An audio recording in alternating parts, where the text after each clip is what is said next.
بالله من شرور أنفسنا ومن سيئات أعمالنا من يهده الله فلا مضل له ومن يضلل فلا هادي له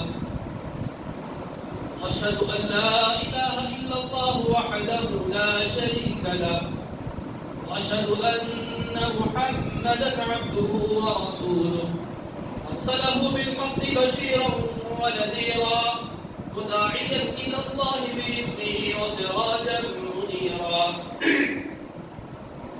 أما بعد فإن خير الحديث كتاب الله وخير الهدي هدي محمد صلى الله عليه وسلم وشر الأمور محدثاتها وكل محدثة بدعة وكل بدعة ضلالة وكل ضلالة في النار.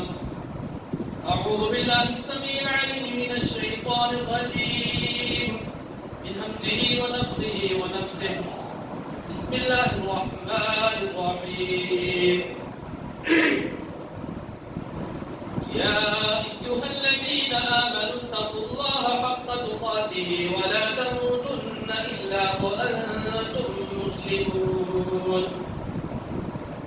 يا أيها الناس اتقوا ربكم الذي خلقكم من نفس واحدة وخلق منها زوجها وبث منهما رجالا كثيرا ونساء واتقوا الله الذي تساءلون به والأرحام إن الله كان عليكم رقيبا.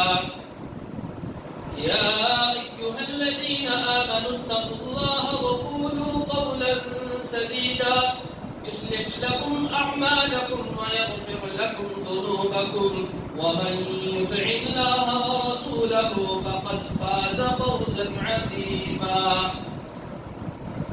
وقال تعالى في موضع آخر الذين ينفقون في السراء والضراء والكاظمين الغيظ والعافين عن الناس والله يحب المحسنين.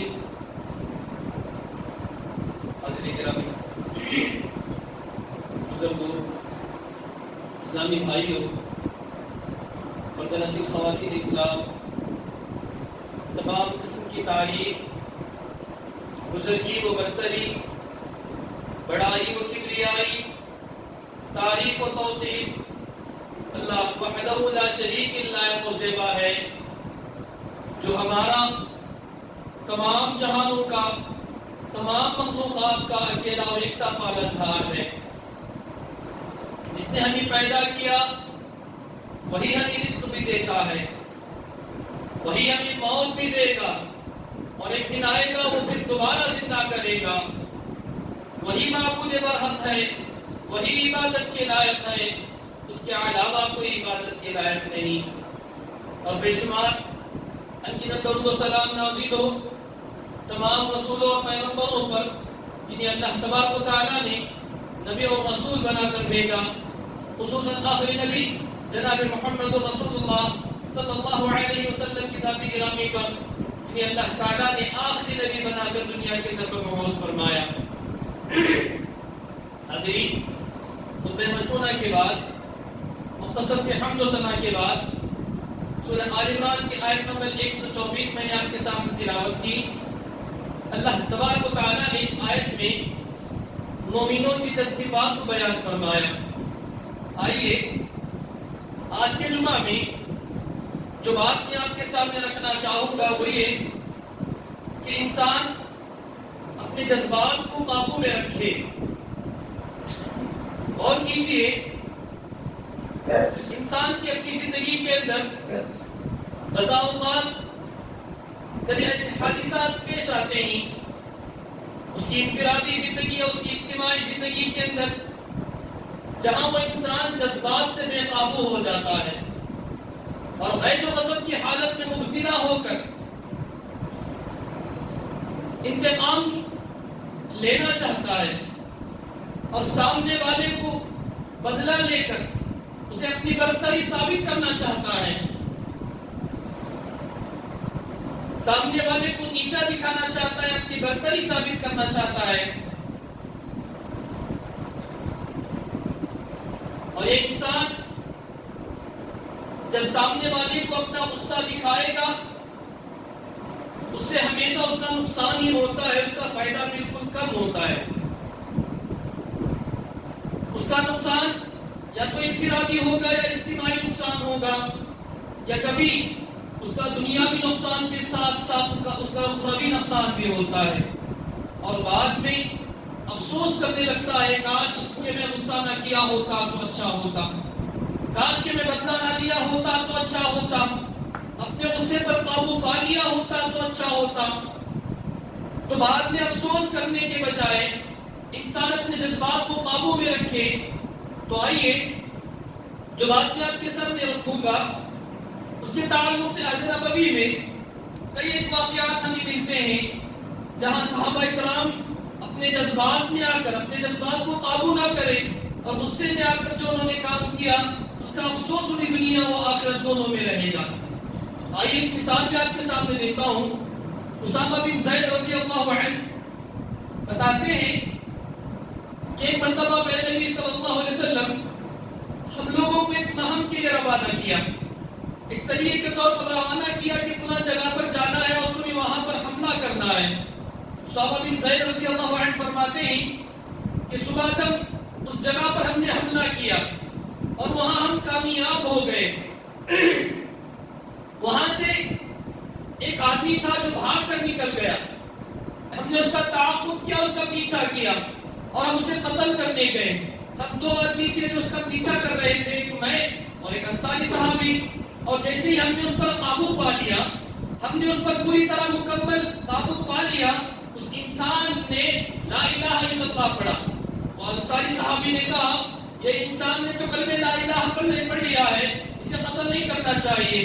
اسامہ بن زید کہتے ہیں اور یہ تو کافروں کا بستی کا انسان ہے، اسے قتل کرنے کا اللہ کے نبی نے حکم دیا ہے، یہ موت کے ڈر سے کلمہ پڑھ رہا ہے، یہ انسان موت کے ڈر سے کلمہ پڑھ رہا ہے. یہ سوچ کر اسامہ بن زید نیزے سے مار دیتے ہیں، اسے قتل کر دیتے ہیں. یہ بات میرے نبی صلی اللہ علیہ وسلم تک پہنچتی ہے کہ اسامہ بن زید نے ایک ایسے آدمی کو قتل کیا جس نے کلمہ پڑھا تھا، جس نے کلمہ پڑھا تھا. اسامہ بن زید رضی اللہ عنہ یہ بات اللہ کے نبی صلی اللہ علیہ وسلم کے سامنے بیان فرماتے ہیں. اللہ کے نبی صلی اللہ علیہ وسلم نے ان سے پوچھا تھا ایک وہ انسان جس نے کلمہ پڑھا ہو اور تم نے اسے قتل کر دیا، تم نے اسے قتل کر دیا، کیا تمہارے لیے جائز ہے؟ اسامہ بن زید نے کہا ہے اللہ کے نبی وہ انسان اپنی موت کے ڈر سے کلمہ پڑھ رہا تھا، اپنی موت کے ڈر سے کلمہ پڑھ رہا تھا. اگر پڑھنا ہوتا تو پہلے پڑھ لیتا، لیکن جب ہم اس پر پوری طرح قابو ہو گئے، اسے مارنے پر پوری طرح قادر ہو گئے، تب اس نے کلمہ پڑھا. اللہ کے نبی صلی اللہ علیہ وسلم نے اسامہ بن زید سے کہا افلا شققت عن قلبه حتى تعلم اقالها ام لا، کیا تم کو معلوم ہے کہ تم نے اس کا سینہ چیر کر دیکھا تھا کہ اس نے اسلام کس لیے قبول کیا تھا؟ ڈر کی وجہ سے قبول کیا تھا یا اللہ تبارک و تعالیٰ کو معبود مان کر قبول کیا تھا؟ کہ تم نے اس کا سینہ چاک کر دیکھا تھا. اسامہ بن زید فرماتے ہیں یہ جملہ اللہ کے نبی دہراتے رہے، بار بار کہلاتے رہے افلا شققت عن قلبی، کہ تم نے اس کا سینہ چیر کر دیکھا تھا کہ کس نیت سے اس نے کلمہ پڑھا تھا. بار بار اللہ کے نبی کہتے رہے. اسامہ بن زید کہتے ہیں کاش کہ آج کے بعد میں اسلام قبول کرتا، کاش کہ میں اسلام آج کی بات قبول کرتا. کتنا بڑا گناہ مجھ سے ہو گیا، اپنے غصے کو میں قابو میں کر لیتا تو یہ کام نہیں ہوتا. بڑا افسوس ان کو ہوا. تو معلوم ہوتا ہے کہ انسان کا دنیا میں اخروی نقصان بھی ہوتا ہے اگر وہ اپنے غصے کو قابو نہ کر پائیں گے. سامعین اس سے بڑی ایک مثال میں آپ کے سامنے بیان فرماتا ہوں.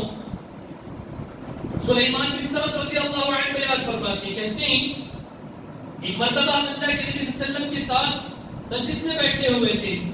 دو آدمی تھے جو باتوں باتوں میں الجھ پڑے اور ان کا الجھنا اتنا زیادہ ہو گیا، ایک دوسرے پر اتنا غصہ ہو گیا، اس کا غصہ اس کے چہرے سے نمایاں ہو رہا تھا. ظاہر سی بات ہے انسان جب غصہ ہوتا ہے تو آنکھیں لال ہوتی ہیں، جسم پھولنے لگتا ہے، رگیں پھٹنے لگتی ہیں، تو غصے کے جو آثار تھے اس انسان پر نظر آنے لگے. اللہ کے نبی صلی اللہ علیہ وسلم نے جب ان دو آدمیوں سے ان آدمی کو دیکھا جو غصے سے آگ بگولا ہو رہا تھا، اللہ کے نبی صلی اللہ علیہ وسلم نے اپنے پاس سے بیٹھے ہوئے صحابہ سے کہا میں ایک کلمہ جانتا ہوں، اگر وہ بندہ اس کلمے کو پڑھ لے گا اس کا غصہ دور ہو جائے گا. یہ بات سننے کے بعد اس کے پاس بیٹھے ہوئے چند ساتھی اس کے پاس جا کر فرماتے ہیں اللہ کے نبی صلی اللہ علیہ وسلم نے تم کو دیکھا تم غصے کی حالت میں تھے اور کہا اللہ کے نبی صلی اللہ علیہ وسلم نے اللہ کے نبی ایک کلمہ جانتے ہیں اگر تم کو پڑھ لو گے تمہارا غصہ دور ہو جائے گا.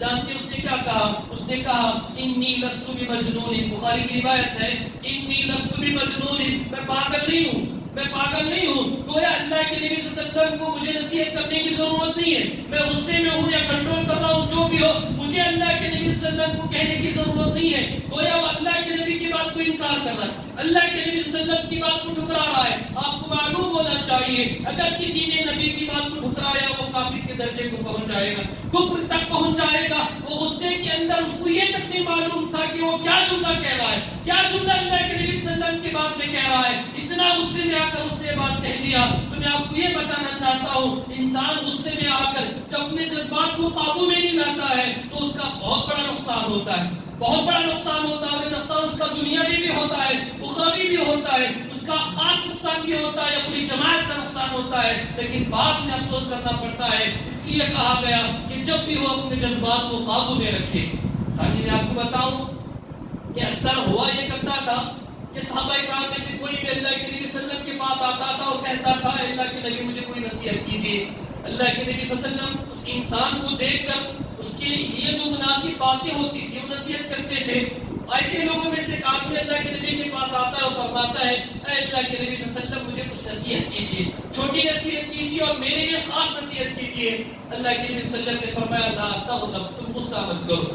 اس انسان نے اللہ کے نبی کی بات سن لی اور پھر فرمایا اور کوئی نصیحت کیجیے. اللہ کے نبی نے ایک اور نصیحت فرمائی لا تغضب، غصہ مت کرو. اس نے کہا ٹھیک ہے ایک اور نصیحت کیجیے. اللہ کے نبی نے فرمایا لا تغضب. جب وہ پوچھتا گیا مجھے نصیحت کرو اللہ کے نبی کا یہی جواب رہا تم غصہ مت کرو، تم غصہ مت کرو. تو معلوم ہونا چاہیے جب بھی کسی بات کو اللہ کے نبی 2-3 مرتبہ دہراتے ہیں اس بات کے اندر تاکید ہوتی ہے. اور یہاں اللہ کے نبی صلی اللہ علیہ وسلم تاکید کے ساتھ اسے یہ بتا رہے ہیں کہ تم غصہ مت کرو، یہی تمہاری لیے سب سے بڑی نصیحت ہے، یہی تمہارے لیے سب سے بڑی نصیحت ہے. تو معلوم ہونا چاہیے ہم اگر اپنے غصے کو قابو کر لیتے ہیں، اپنے جذبات کو کنٹرول میں کر لیتے ہیں، ہم کامیاب ہو جاتے ہیں. سامعین غصے کو کنٹرول کرنے والوں کے بارے میں اللہ تبارک و تعالیٰ فرمایا کہ اپنے جذبات کو قابو میں کرنا یہ مومنوں کی صفت ہے، اپنے جذبات کو قابو میں کرنا یہ جنت میں جانے والوں کی صفت ہے. اللہ تعالیٰ نے سورہ آل عمران میں بیان فرمایا الذین ينفقون فی السراء والضراء والکاظمین الغیظ والعافین عن الناس. اللہ تعالیٰ مومنوں کی صفات بیان فرماتا ہے مومن وہ لوگ ہوتے ہیں جو خوشی میں ہو یا غم میں ہو ہر حال میں اللہ کی راہ میں دینے والے ہوتے ہیں. اور مومن وہ لوگ ہوتے ہیں جو غصے کو کنٹرول کرنے والے ہوتے ہیں، اپنے غصے کو پی جانے والے ہوتے ہیں. والکاظمین الغیظ والعافین عن الناس. اللہ تعالیٰ ایسے لوگوں کو پسند کرتا ہے جو اپنے غصے پر کنٹرول کرتے ہیں، اپنے جذبات کو قابو میں کر لیتے ہیں. اللہ ایسے لوگوں کو پسند فرماتا ہے. سامعین یہ معمولی کام نہیں ہے کہ کوئی انسان اپنے غصے کو قابو میں کر لے. اور میں کہوں گا کہ میرے لیے بہت زیادہ بات ہے انسان جب غصے میں آتا ہے، انسان جب جذبات میں آ جاتا ہے تو جذبات کو قابو میں کرنا بہت مشکل کام ہوتا ہے. اور جو انسان یہ قابو کر لیتا ہے، جو انسان مخالف جماعت ہو یا وہ انفرادی لوگ ہو، جو انسان بھی اپنے آپ کو اپنے غصے کو قابو میں کر لیتا ہے اللہ تبارک و تعالیٰ قوم کی امامت اسے عطا فرماتا ہے، قوم کی سیادت اسے عطا فرماتا ہے. باغ دور اللہ اسے عطا فرماتا ہے، اس قوم کو عطا فرماتا ہے جو قوم ان جملہ اپنے جذبات کو قابو میں رکھنے والی یا صبر کرنے والی قوم ہوتی ہے. دلیل میں آپ کو دوں گا قوم فرعون نے قوم بنی اسرائیل پر بہت ظلم کی، ظلم بہت زیادہ تھے، اتنے زیادہ تھے ان کا ظلم بیان فرما دیتا ہوں. اللہ تبارک و تعالیٰ فرعون کے بارے میں فرماتا ہے كذبت قبلهم قوم نوح وعاد وفرعون ذو الاوتاد. اللہ تعالیٰ فرعون کو میخوں والا فرعون فرماتا ہے. مفسرین کہتے ہیں کہ فرعون ظلم اتنا کرتا تھا اگر کوئی اس کی بات نہیں مانتا تھا اسے الٹا لٹا کر اس کے ہاتھوں میں میخیں گاڑ دیتا تھا، اس کے ہاتھوں میں میخیں گاڑ کر لٹکا دیتا تھا کہ اسی حالت میں اس کی موت ہو جائے. اتنی بدترین سزائیں دیتا تھا. اور بنی اسرائیل پر وہ ظلم آپ کو معلوم ہوگا. اللہ تبارک و تعالیٰ نے قرآن میں جا بجا بیان فرمایا کہ اگر یستحیی نساءہم کہ وہ ان کے عورتوں کو چھوڑ دیتا ہے اور ان کے بچوں کو ذبح کر دیتا ہے۔ ذرا غور کیجئے، جب معلوم ہو جائے فرعون کی پولیس کو کہ فلاں جگہ پر ڈیلیوری ہونے والی ہے، بچہ تولد ہونے والا ہے، وہاں وہ پہنچ جاتے تھے، بچہ جنم لینے کے بعد دیکھتے تھے، لڑکا ہے تو سامنے دیتے تھے، ماں باپ اس کے خاندان کے اس کے کنبے کے سامنے لے کر ذبح کر دیتے تھے، ذبح کرنے کے بعد بچے کو ان کے حوالے کر دیتے تھے، اگر بچی ہوتی تو چھوڑ دیتے تھے۔ اتنا ظلم وہ لوگ کرتے تھے، اتنا ظلم وہ لوگ کرتے تھے، کوئی روکنے والا نہیں تھا۔ یہ ظلم کئی دن تک چلا، سالوں سال ظلم چلتا رہا، اتنا زیادہ ہو گیا جب لگا فرعونیوں کو کہ اگر بنی اسرائیل کے بچوں کو ہم قتل کرتے رہیں گے تو ہماری خدمت کرنے والا کون ہوگا؟ انہوں نے یہ سوچا چلو ایک سال قتل نہیں کریں گے، ایک سال قتل کریں گے، تو ہر ایک سال جو بھی بچہ پیدا ہوتا قتل کر دیتے، دوسرا سال جو بھی بچہ پیدا ہوتا اسے اپنے نوکر بنانے کے لیے چھوڑ دیتے۔ اتنا ظلم وہ لوگ کر رہے تھے۔ آپ کو معلوم ہے جب موسیٰ علیہ السلام آئے تب بھی ان کا ظلم باقی رہا، بلکہ اور بڑھ گیا۔ جیسے کہ موسیٰ ان کی قوم نے مخاطب ہو کر کہا، موسیٰ تمہارے آنے سے پہلے فرعون کا ظلم کم تھا، تمہارے آنے کے بعد اور زیادہ ہو گیا، اور زیادہ ہو گیا۔ اس وقت موسیٰ نے جو جواب دیا، اللہ تعالیٰ ان کے جواب کو قرآن میں نقل کیا، اللہ نے ان کے جواب کو قرآن میں نقل کیا۔ سورہ اعراف آیت نمبر 128 اللہ تعالیٰ نے فرمایا، موسیٰ فرماتے ہیں استعینوا باللہ واصبروا فإن الأرض لله يورثها من يشاء من عباده والعاقبة للمتقين۔ موسیٰ اپنی قوم کو مخاطب کر کے فرماتے ہیں استعینوا باللہ واصبروا، لوگوں اللہ سے مدد مانگو اور صبر کرو، اللہ سے مدد مانگو اور صبر کرو۔ کیوں؟ ان الارض للہ، کہ پوری کی پوری زمین اللہ تعالیٰ کے لیے ہے، اور اللہ تعالیٰ اپنے بندوں میں جسے چاہتا ہے زمین کا وارث بناتا ہے، زمین کا وارث جسے چاہتا ہے اللہ بنا دیتا ہے۔ لیکن یہ بات یاد رکھنا والعاقبۃ للمتقین، انجام متقیوں کا اچھا ہوگا، متقیوں کا انجام اچھا ہونے والا ہے، آخرت ان کی کامیاب ہوتی ہے جو اللہ سے ڈرنے والے ہوتے ہیں۔ موسیٰ بھی یہاں صبر کرنے کی بات فرماتے ہیں، اللہ سے مدد کرنے کی بات نہ فرماتے ہیں۔ قوم بنی اسرائیل صبر کرتی ہے، سالوں سال صبر کرتی ہے، صبر کے نتیجے میں اللہ تبارک و تعالیٰ ایک دن آتا ہے قوم فرعون کے ساتھ اس کی پوری قوم کو اللہ تعالیٰ غرق کر دیتا ہے۔ اللہ تبارک و تعالیٰ اسے غرق کرنے کے بعد بنی اسرائیل کو سیادت عطا فرماتا ہے، بنی اسرائیل کو اللہ حکومت عطا فرماتا ہے۔ اللہ تبارک و تعالیٰ ان کو جو یہ عطیہ عطا فرمایا، ان کو یہ قیادت جو سیادت اللہ نے حکومت عطا فرمایا، اس کا تذکرہ کرتے ہوئے اللہ تبارک و تعالیٰ نے قرآن میں بیان فرمایا سورہ سجدہ کے اندر آیت نمبر 24 میں وَجَعَلْنَا مِنْهُمْ أَئِمَّةً يَهْدُونَ بِأَمْرِنَا لَمَّا صَبَرُوا، کہا اللہ نے لما صبروا، ان کے صبر کی وجہ سے، ان کی اذیتوں پر تکلیف اور صبر کرنے کی وجہ سے اللہ تبارک و تعالیٰ نے اس قوم کے اندر ایسے لوگوں کو پیدا کیا جو اللہ کے حکم سے ان کی رہنمائی کرتے ہیں۔ تو یہ اللہ کا عطیہ تھا اس قوم کو جو قوم صبر کرتی ہے، اس قوم کو جو اپنے جذبات کو قابو میں کر لیتی ہے، ایسی قوم کو اللہ سیادت عطا فرماتا ہے۔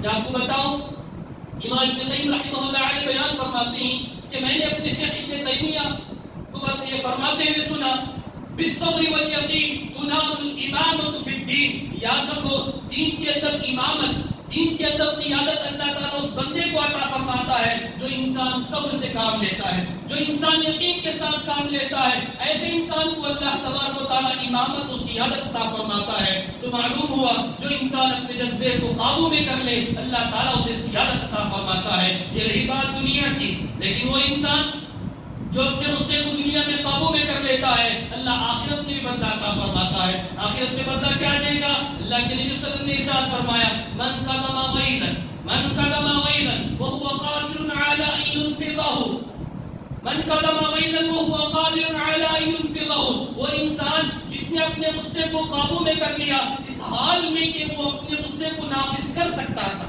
اپنے غصے کو نافذ کر سکتا تھا۔ یا میں آپ کو مثال بتاؤں، اپنے غصے کو نافذ کرنا یا نہ کرنا، یہ مثال سمجھ لیجیے کہ میں جا رہا ہوں راستے میں ایک انسان سے مجھے ٹکر ہو گئی، جس سے مجھے ٹکر ہو گئی اگر وہ میرے سے کمزور ہے، طاقت میں، رتبے میں، عزت میں جو بھی کم ہے تو پلٹا کر اسے مارتے ہی ڈانٹتے ہیں، اسے پلٹا کر جواب دیتے ہیں کہ دیکھ کر نہیں چلتا وغیرہ وغیرہ۔ لیکن اگر جس سے میری ٹکر ہو رہی ہے میرے سے طاقتور ہے، میرے سے عزت میں بڑا ہے، پیسے میں بڑا ہے، رتبے میں بڑا ہے، تو ہم لوگ آرام سے راستہ نکل لیتے، کچھ بھی جواب نہیں دیتے، کچھ بھی نہیں بولتے، آپ اپنا راستہ لے لیتے ہیں۔ تو میں بتاؤں آپ کو جہاں آپ اپنے غصے کو ثابت کر سکتے ہیں، جہاں آپ اپنے غصے کو نافذ کر سکتے ہیں، وہاں اپنے غصے کو اگر کنٹرول کریں گے تو یہ اجر ملے گا۔ ایسا نہیں ہے سامنے والا ہٹا کٹا ہے آپ کو تھپڑ مار دیا، آپ کہتے ہیں جا میں نے تجھے معاف کر دیا، یہ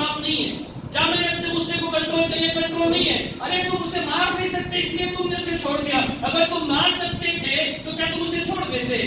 تم مار سکتے تھے, بدلہ لے سکتے تھے, تو کیا تم اپنا بدلہ لیے بغیر چھوڑ دیتے تھے؟ تو اللہ بتاتا ہے وہ انسان جو اپنے غصے کو نافذ کرنے کی طاقت رکھتا ہو پھر بھی معاف کرتا ہو, طاقت رکھتا ہو پھر بھی چھوڑ دیتا ہو. ایسے انسان کے بارے میں اللہ کے نبی نے فرمایا من کظم غیظا, جو انسان اپنے غصے کو قابو کر لیتا ہے, وهو قادر على ان ينفضه, وہ طاقت رکھتا ہے اس بات پر کہ وہ اپنے غصے کو نافذ کر سکے, پھر بھی وہ اپنے غصے کو پی لیتا ہے. تو اللہ تعالیٰ نے فرمایا دعا اللہ سبحانہ علی رؤوس الخلائق یوم القیامہ, کل اللہ تعالیٰ ساری انسان کے سامنے محشر کے میدان میں سارے لوگوں کے سامنے اللہ اسے بنائے گا, بلائے گا اور فرمائے گا حتی یخیرہ من حور العین ما شاء. اللہ تعالیٰ کہے گا جنت تو میں تجھے دوں گا ہی, لیکن جنت کے اندر حوروں میں سے جو حور تجھے پسند ہے وہ تو لے لینا, جو حور تجھے پسند ہے وہ تو لے لینا. تو اللہ تبارک و تعالیٰ اپنے جذبات میں قابو کرنے والوں کے لیے عطیہ دے گا. حوریں تو ملے گی, جنت میں سب سے حسین حور اسے ملے گی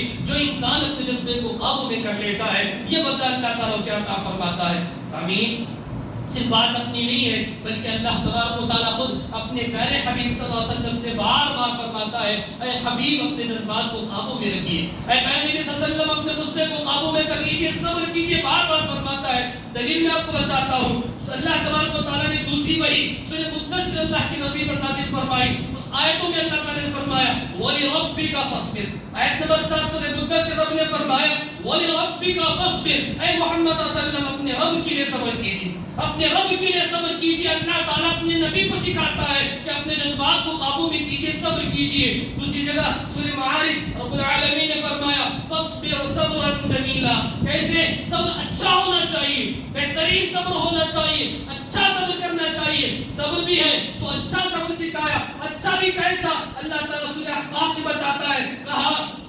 فَاصْبِرْ كَمَا صَبْرَ أُولُو الْعَزْمِ مِنَ الرُّسُلِ, فَاصْبِرْ كَمَا صَبْرَ أُولُو الْعَزْمِ مِنَ الرُّسُلِ, تم سے پہلے جو رسول گزرے ہیں, تم سے پہلے جو اللہ کے انبیاء گزرے ہیں, ان انبیاء میں سے اولو العزم انبیاء ہیں, ان انبیاء کی طرح صبر کرو. اللہ تعالیٰ اپنے نبی کو صبر کرنے کی بات بتاتا ہے, اچھا صبر کرنے کی بات سکھاتا ہے, پھر مثال دیتا ہے کہ میرے جو پہلے انبیاء گزرے ہیں ان کی طرح ان سے اچھی طرح صبر کرنا سیکھ لو. اللہ تبارک و تعالیٰ صبر کرنا سکھاتا ہے. اور آئیے اللہ کے نبی صلی اللہ علیہ وسلم نے جو صبر کرنا سیکھا اس کی ایک مثال بھی دیتا ہوں. کئی مثالیں ہیں اللہ کے نبی صلی اللہ علیہ وسلم نے اپنے جذبات کو کیسے قابو میں کیا, کیسے اللہ کے نبی صلی اللہ علیہ وسلم نے اپنے جذبات کو قابو میں رکھا. ایک مثال میں آپ کو دیکھ کر بات ختم کرتا ہوں. دیکھ لیجیے اللہ کے نبی صلی اللہ علیہ وسلم نے دعوت کے سلسلے میں, دعوت و تبلیغ کے سلسلے میں طائف کی طرف جاتے ہیں, طائف کے لوگوں کو اسلام کا پیغام سناتے ہیں, وہ لوگ پیغام رد کر دیتے ہیں اور جواب میں اللہ کے رسول صلی اللہ علیہ وسلم کو اتنی تکلیف دیتے ہیں, اوباشوں کو چھوڑ دیتے ہیں, وہ پتھروں سے مار مار کر اللہ کے نبی کو طائف سے نکالتے ہیں. اتنے پتھر مارتے ہیں, اللہ کے نبی صلی اللہ علیہ وسلم کے جسم سے خون بہنے لگتا ہے, اور خون اتنا بہتا ہے کہ اس خون کے بہنے کی وجہ سے,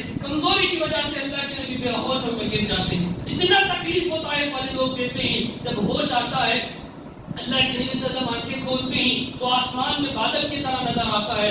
غور کرتے ہیں تو بادل میں جبرائیل ہوتے ہیں. جبرائیل اللہ کے نبی صلی اللہ علیہ وسلم کے پاس آتے ہیں اور فرماتے ہیں اے اللہ کے نبی صلی اللہ علیہ وسلم, آپ کے ساتھ ان لوگوں نے جو رویہ کیا اللہ نے دیکھ لیا, آپ نے دعوت پیش کی اور آپ کو دعوت کے جواب میں جو جواب انہوں نے دیا اللہ نے سن لیا, اور اللہ تبارک و تعالیٰ نے پہاڑوں کے فرشتوں کو آپ کے پاس بھیجا ہے. آپ جو حکم دیں گے وہ فرشتہ کرے گا, آپ جو حکم دیں گے وہ فرشتہ کرے گا. پہاڑوں کا فرشتہ آتا ہے, اللہ کے نبی صلی اللہ علیہ وسلم سے فرماتا ہے آپ حکم دیں گے تو میں ان پہاڑوں کے درمیان اس پوری بستی کو ہلاک کر دوں گا, پوری بستی کو ہلاک کر دوں گا. اس بستی کے لوگوں نے اللہ کے نبی پر پتھر پھینکا, ایسی پوری بستی کو ہلاک کر دوں گا. یہ بات فرماتا ہے.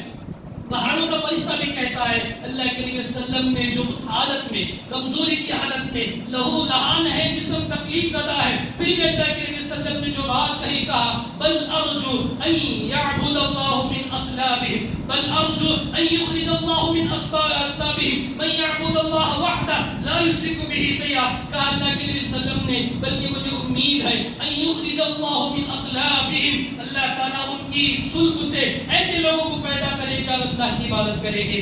یہ لوگ اسلام نہیں لا رہے, یہ لوگ میری بات نہیں مان رہے, ان کی جو اولاد ہوگی وہ اسلام قبول کرے گی. مجھے امید ہے اللہ تعالیٰ سے, مجھے میرے رب سے امید ہے. پر دعا بھی کرتے ہیں, پتھر سے مار مار کر لہو لہان ہو چکے کی بد دعا نہیں کر رہے, امید رکھ رہی ہے. صبر اللہ کے نبی کا تھا, یہ جذبات اللہ کے نبی کے قابو میں تھے. اگر اللہ کے نبی ایک مرتبہ کہے ہاں مار دو تو پوری کی پوری بستی ہلاک ہو جاتی. اللہ کے نبی نے صبر کیا, اللہ کے نبی صلی اللہ علیہ وسلم نے صبر اپنے جذبات کو قابو میں رکھا. تو ایسی کئی مثالیں ہیں جہاں اللہ کے نبی صبر کرتے ہوئے اپنے جذبات کو قابو میں رکھتے ہوئے بات کہی. اس لیے میں آپ سے کہوں گا جو انسان اپنے جذبات کو قابو میں رکھ کر کام کرے گا, یقین جانے جو انسان کامیاب ہو جائے گا. یاد رکھیے اپنے غصے کو قابو میں کرنے کی بہت سی صورتیں ہیں. ان میں سے ایک صورت میں آپ کو بتا دوں کہ غصے کی حالت کو کنٹرول کرنے کے لیے اسلام کا جو طریقہ ہے وہ طریقہ یہ ہوتا ہے. ایک مثال کی طرح سمجھا تو جیسے مثال میں نے پہلے ہی دی تھی کہ اللہ کے نبی صلی اللہ علیہ وسلم کی مجلس میں دو انسان جھگڑ پڑتے ہیں یا غصے میں انسان آپے سے باہر ہو جاتا ہے. اللہ کے نبی صلی اللہ علیہ وسلم فرماتے ہیں میں ایک کلمہ جانتا ہوں, اگر وہ کلمہ وہ پڑھے گا تو اللہ اس کے غصے کو دور کر دے گا. بعد میں اللہ کے نبی صلی اللہ علیہ وسلم نے فرمایا اعوذ باللہ من الشیطان الرجیم, اعوذ باللہ من الشیطان الرجیم, میں رب کی پناہ چاہتا ہوں شیطان مردود سے, میں اللہ کی پناہ چاہتا ہوں. اگر اس کی پناہ میں آ جاؤں گا, اگر اللہ مجھے اپنی پناہ دے دے گا, کوئی کسی میرے شخص سے مجھے بچنے کی ضرورت نہیں ہے, کسی کا شر مجھے تکلیف نہیں پہنچائے گا. شیطان کے شر سے بچنے کے لیے میں رب کی پناہ چاہتا ہوں. یہ جملہ اعوذ باللہ من الشیطان الرجیم جو بندہ پڑھ لے گا اس کا غصہ اللہ دور کر دے گا. یہ بات اللہ کے نبی نے بتائی تو معلوم ہوا اگر ہم غصے میں ہو جائیں تو سب سے پہلے جو بات اللہ کے نبی نے سکھائی وہی ہمارے لیے مثال ہے. اعوذ باللہ من الشیطان الرجیم پڑھیں گے انشاءاللہ ہمارا غصہ کنٹرول ہو جائے گا, اپنے جذبات پر انشاءاللہ قابو پا لیں گے. اور دوسری بات یہ ہے اللہ کے نبی صلی اللہ علیہ وسلم نے ہم لوگوں کو کہا کہ تم جتنا ہو سکے اپنے غصے کو قابو میں کرو. اس کی ایک مثال اللہ کے نبی صلی اللہ علیہ وسلم نے فرمائی, روایت ہے لیس الشدید بالسرعہ انما الشدید الذی یملک نفسه عند الغضب. اللہ کے نبی صلی اللہ علیہ وسلم نے فرمایا وہ انسان طاقتور نہیں ہے جو اکھاڑے میں کسی انسان کو پچھاڑ دے, جو اکھاڑے میں کسی انسان کو گرا دے وہ سب سے زیادہ طاقتور نہیں ہے.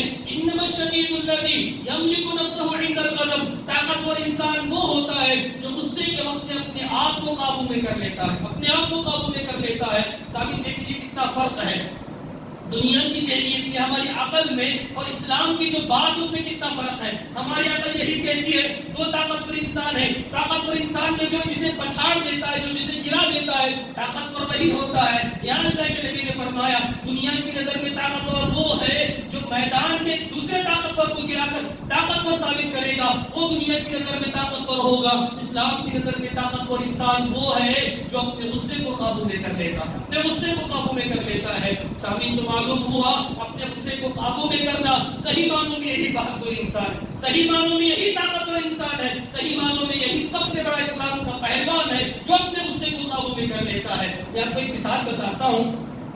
پہلے نبی صلی اللہ علیہ وسلم نے جو تقسیم کی, جو بھی بانٹا انصاف کے ساتھ بانٹا. اور بتائیے اللہ کے نبی صلی اللہ علیہ وسلم سے زیادہ ہے کوئی انسان جو انصاف کے ساتھ کسی چیز کو تقسیم کرے. ایک مثال بتاتا ہوں کہ جنگ حنین پیش آئی. جنگ حنین مکہ کے فتح ہونے کے بعد دوسرے سال میں پیش آتی ہے.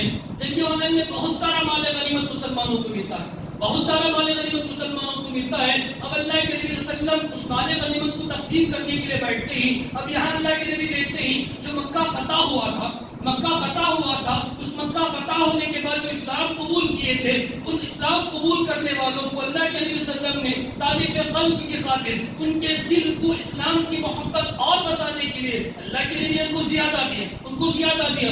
دوسرے مسلمانوں کو جو بہت دن اسلام قبول کر چکے تھے, جن کے دل مضبوط ہو چکے تھے, ان کو کم کم دیا. جو ابھی ابھی اسلام قبول کیے تھے ان کو زیادہ زیادہ دیا. یا اللہ کے نبی صلی اللہ علیہ وسلم نے تالیف قلب کی خاطر ان کو زیادہ دیا, ان کو کم دیا. جسے جیسا مناسب سمجھا اللہ کے نبی نے دیا. وہ صحابہ کرام جو بیٹھے ہوئے تھے ان میں سے ایک آدمی بول پڑا یہ تقسیم جو ہے صحیح نہیں ہے, یہ جو تقسیم اللہ کے نبی کر رہے ہیں انصاف کے ساتھ نہیں کر رہے, یہ تقسیم اللہ کی خاطر نہیں ہو رہی ہے. کہتا ہے تقسیم اللہ کی خاطر نہیں ہو رہی, انصاف اس میں نہیں ہے. یہاں ان کو بھی زیادہ مل رہا ہے, ہم کو کم مل رہا ہے. ہم لڑنے والے فلاں ہم کو کم ہے, ان کو زیادہ مل رہا ہے. یہ تانا دیتا ہے, یہ تانا اللہ کے نبی کے کانوں میں پہنچتا ہے, یہ بات اللہ کے نبی کے کانوں میں پہنچتی ہے. اللہ کے نبی سنتے ہی ذرا غور کیجئے, وقت کا نبی ہو اور اسے کوئی کہے تو انصاف نہیں کر رہا ہے, وقت کا امام ہو اس سے صحیح انصاف دنیا میں کوئی نہیں کر سکتا, ایسے انسان سے کوئی کہے کہ تو انصاف نہیں کر رہا ہے تو اللہ کے نبی پر کیا گزرے گی. یہ بات سنتے ہی تو اللہ کے نبی غصے میں آگ بگولا ہو جاتے ہیں, چہرہ سرخ ہو جاتا ہے. غصے کی وجہ سے اللہ کے نبی صلی اللہ علیہ وسلم بہت زیادہ غصے سے آگ بگولا ہوتے ہیں. اس اس کے بعد اللہ کے نبی صبر کرتے ہوئے فرماتے ہیں ارے میری قوم تو مجھے تانا دے رہی ہے. موسیٰ علیہ السلام وہ تھے جن کی قوم نے ان کو اور زیادہ ستایا، اور زیادہ ان کو ستایا، اس کے باوجود بھی موسیٰ نے صبر کیا. اسی وجہ سے اللہ نے مجھے کہا فاصبر کما صبر اولو العزم من الرسل، تم سے پہلے جو رسول گزرے ان کی طرح صبر کر کے دکھانا. یا اللہ کے نبی صلی اللہ علیہ وسلم فرماتے ہیں میری قوم کے لوگ مجھے تانا دے رہے، اس سے کئی زیادہ تانے تو موسیٰ کو ان کی قوم نے دیا تھا، کئی زیادہ تانے تو موسیٰ کو ان کی قوم نے دیا تھا. موسیٰ نے صبر کیا. اللہ کے نبی صلی اللہ علیہ وسلم صبر کرتے ہیں، اپنے جذبات کو قابو میں فرماتے ہیں اور اس انسان کو بلا کر فرماتے ہیں فَمَن يَعْدِلْ إِذْ لَمْ أَعْدِلْ، کہا بتاؤ اگر میں انصاف نہ کروں تو بتاؤ دنیا میں کون ہے جو انصاف کرے گا. اگر میں انصاف نہ کروں تو بتاؤ دنیا میں کون ہے جو انصاف کرے گا. جو میں کر رہا ہوں انصاف کے ساتھ کر رہا ہوں. یہ بات سے اللہ کے نبی صلی اللہ علیہ وسلم بیان فرماتے ہیں. تو میں یہی کہوں گا کہ انسان اگر کسی کو دے رہا ہے، ایک باپ اپنے بچوں کو دے رہا ہے، کسی کو وہ دے رہا ہے، کسی کو فلاں دے رہا ہے، اس وجہ سے نہیں کہ اس کو 10 دے رہا ہے اس کو 15 دے رہا ہے. اسے معلوم ہے جسے 15 دے رہا ہے وہ زیادہ محتاج ہے، جس کو 5 دے رہا ہے وہ اچھی حالت میں ہے، حالانکہ وہ صحیح کر رہا ہے. اگر ہم کو لگے گا وہ انصاف نہیں ہے تو غلط ہے. ایک باپ اپنے بچوں کی صحیح بات فرماتا ہے، لیکن آج دنیا کہتی ہے کہ یکساں ملنا چاہیے. مجھے یکساں سول کوڈ کی بات بھی ہو رہی ہے. اپنی بات ختم کرتے آپ لوگوں سے اپیل بھی کروں گا کہ ابھی آج آخری تاریخ ہے.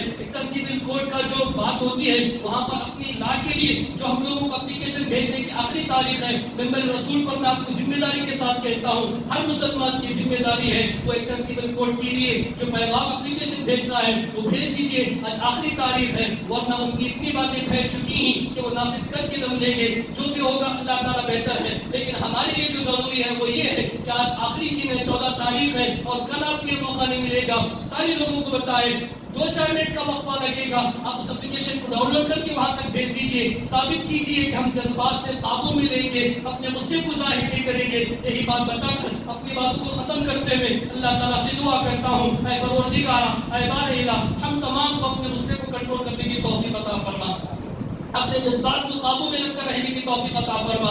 اے اللہ پہلے حبیب صلی اللہ علیہ وسلم کی تعلیمات کو اپنی زندگی میں ڈھالنے کی توفیق عطا فرما.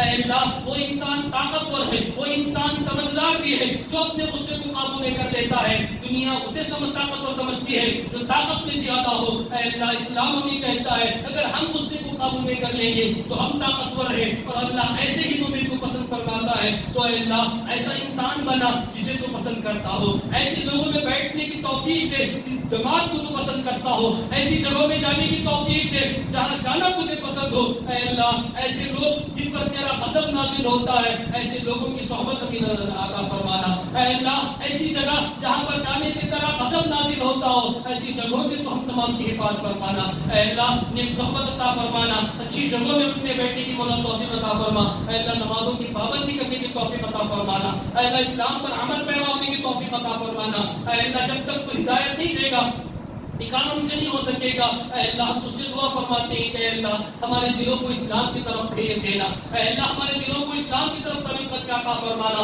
والا جب تک دنیا کے اندر رکھنا، اسلام پر زندہ رکھنا، نمازی بنا کر رکھنا، روزے دار بنا کر رکھنا، اسلام کی تعلیمات پر عمل پیرا بنا کر رکھنا، دنیا سے بلا لینا، اسلام کی حالت میں بلا لینا، خاتمہ بالخیر فرمانا، موت دینا، زبان پر دل میں لا الہ الا اللہ جاری فرمانا. آمین ثم آمین. وآخر دعوانا الحمد للہ رب العالمین. بارک اللہ ولنا ولكم في القرآن العظيم ونفعنا وإياكم بالآية الحكيم. إنه تعالى جواد كريم ملك بر رحيم ورب حليم.